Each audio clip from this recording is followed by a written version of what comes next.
Semua, perkenalkan namaku Harumi, legal dari kontrak hukum. Di sini aku akan menjawab pertanyaan kalian seputar legalitas yang sudah kalian tanyakan di Instagram getcarted.narasi.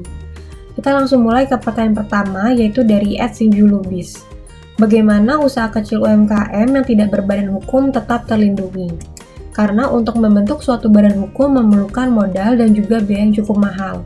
Apa saja yang harus diperhatikan? Oke. Untuk usaha kecil UMKM, apabila belum memiliki modal lebih untuk mendirikan suatu badan usaha seperti PT ataupun CV, hal pertama yang bisa dilakukan adalah mengurus izin di situs oss.go.id atau disebut juga online single submission. Situs ini adalah situs yang dibentuk oleh pemerintah untuk memudahkan pelaku usaha mengurus perizinan secara online. Kemudian di dalam situs ini, para pelaku usaha bisa mendaftarkan usahanya dan dari OSS akan menerbitkan nomor induk berusaha atau NIB, di mana NIB ini berlaku sebagai identitas usaha tersebut dan juga legalitas untuk menjalankan kegiatan usaha. Khusus untuk kriteria usaha mikro dan kecil, NIB juga berlaku sebagai SNI atau Standar Nasional Indonesia. Oke, selanjutnya kita ke pertanyaan kedua, yaitu dari @maulagi. Poin-poin penting apa yang harus masuk ke dalam perjanjian saat memulai bisnis bersama teman dan keluarga? Oke, jadi ketika kita bisnis bersama teman, keluarga, rekan kerja, atau siapapun, penting untuk dituangkan ke dalam perjanjian para pendiri atau founders agreement. Poin-poin penting yang bisa dituangkan yaitu seperti peran dan tanggung jawab di antara para pendiri, seperti jabatannya apa, kemudian tugas dan tanggung jawabnya apa saja. Kemudian yang kedua, hak-hak dan kewajiban di antara para pendiri. Misalnya, hak untuk menerima dividen, hak untuk mengeluarkan pendapat, hak untuk mengundurkan diri, dan juga kewajiban seperti kewajiban harus menjalankan tugas dan tanggung jawabnya secara sungguh-sungguh. Itu semua harus sudah diatur dalam founders agreement.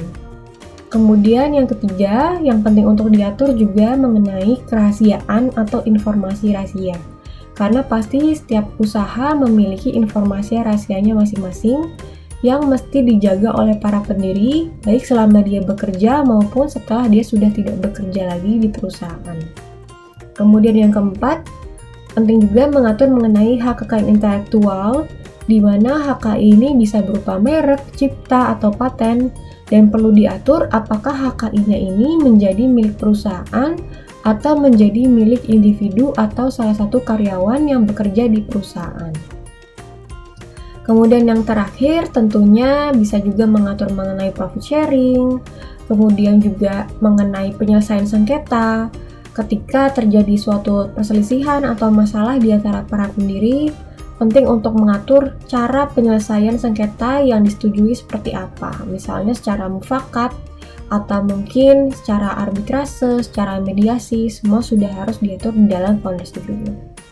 Oke, selanjutnya kita ke pertanyaan terakhir, yaitu dari @juli_asmoro25. Aku baru bikin bisnis online shop, pas dicek di Instagram ternyata sudah ada nama yang sama. Kira-kira seberapa penting kita mengurus brand bisnis kita dan bagaimana cara mengurusnya? Oke, jadi bagi para pelaku usaha yang memang berniat mengembangkan bisnisnya lebih luas lagi, sehingga namanya dikenal oleh lebih banyak konsumen, alangkah lebih baik kita mendaftarkan brand atau merek kita terlebih dahulu di situs DJKI. Nah, untuk mendaftarkannya, caranya mudah, namun langkah pertama kita harus melakukan pemeriksaan terlebih dahulu. Apakah brand kita ini sudah ada yang menggunakan dan mendaftarkannya atau belum?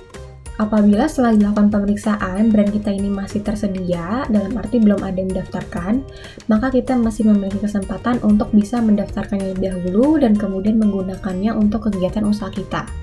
Tentunya kita akan lebih merasa aman, merasa tenang dalam menjalankan bisnis kita, tanpa perlu khawatir ada pihak-pihak yang mau menyalahgunakan atau menuntut kita karena kita menggunakan nama yang ternyata sudah terdaftar lebih dahulu.